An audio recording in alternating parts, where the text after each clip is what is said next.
Now to Prince Harry and Meghan Markle. They've joined more than 700 public figures in calling for a ban on AI superintelligence due to safety concerns. What else can you tell me about this?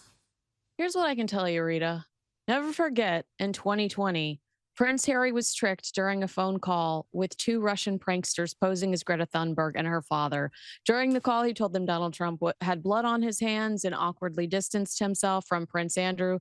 The only thing this man is an authority on is ayahuasca and Mary Jane. I'm sorry, but I think he's a moron, and I don't care what he thinks about artificial intelligence. No, I don't know why people get them involved, because it just devalues the issue and discredits it in a weird way, even if it is a worthy issue. Now, let's check in on Chris Martin and Gwyneth Paltrow's daughter, Apple. Here she is making a surprise singing appearance at a concert in Nashville where she sang for the audience. I really don't know what they did to deserve this.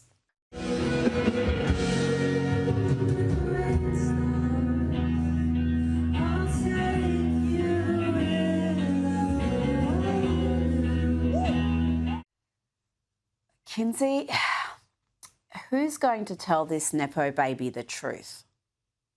I feel the same way about her new modeling career.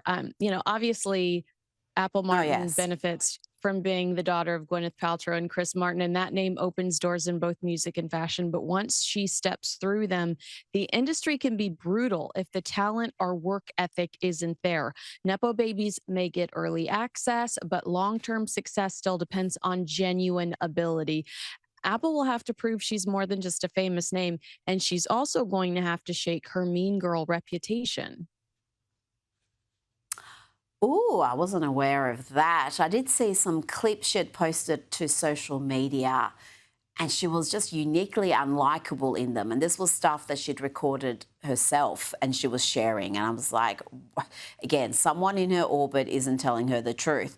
Now, talking about the truth, I think someone in Katy Perry's orbit needs to have a word to her, because we keep seeing clips from her concert tour, and invariably they are cringe. The biggest lie that we've ever been sold is that we don't have the power. They keep telling us that we don't have the power, but we are waking up and remembering we have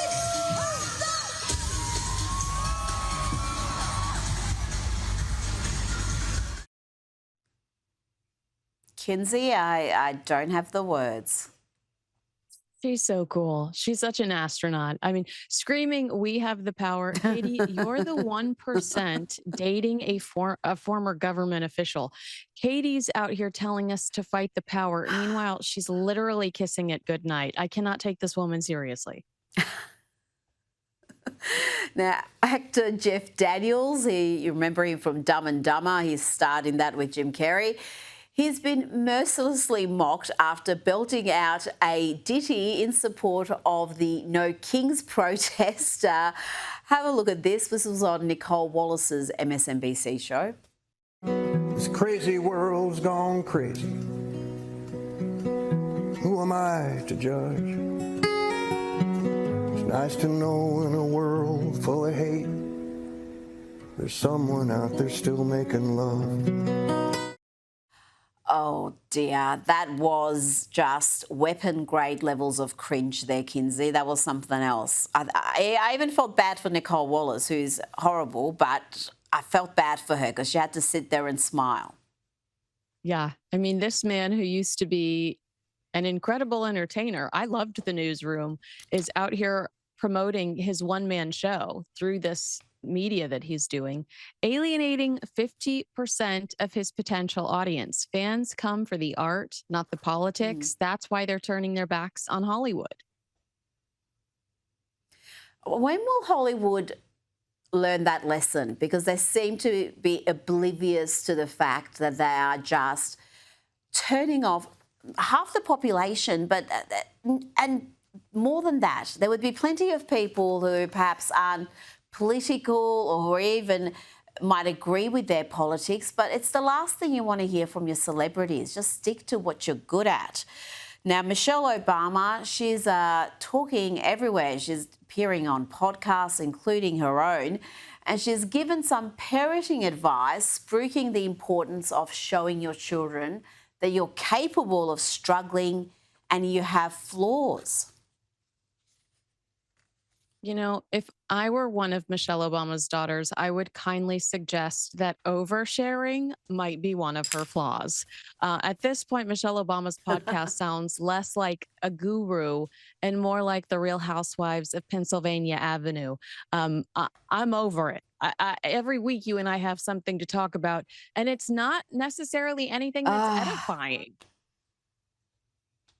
Well, it's rarely anything that's complimentary towards her husband. It seems to be just a forum for her to badmouth Barack, like, whether it's how he chews, the 10 bad years of their marriage, him embarrassing. I mean, she has said so many things that have been disparaging about him, but also, Kinsey, about their time in the White House. She made it sound like some sort of a ordeal. Prison sentence.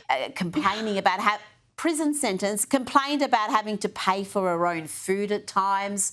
When, what an honour to be the first lady, of the United States. I know, and so loved. Think about all of the magazine covers they slapped her on. Think about, poor Melania, who literally is sex on a stick. It is rejected by Vogue, rejected by all of these nasty publications, but not Michelle Obama. We got to see her on everything from the cover of TV Guide to Vanity Fair. Absolutely. They got just an endless tongue bath from the media. Kinsey Schofield, thank you for your time tonight.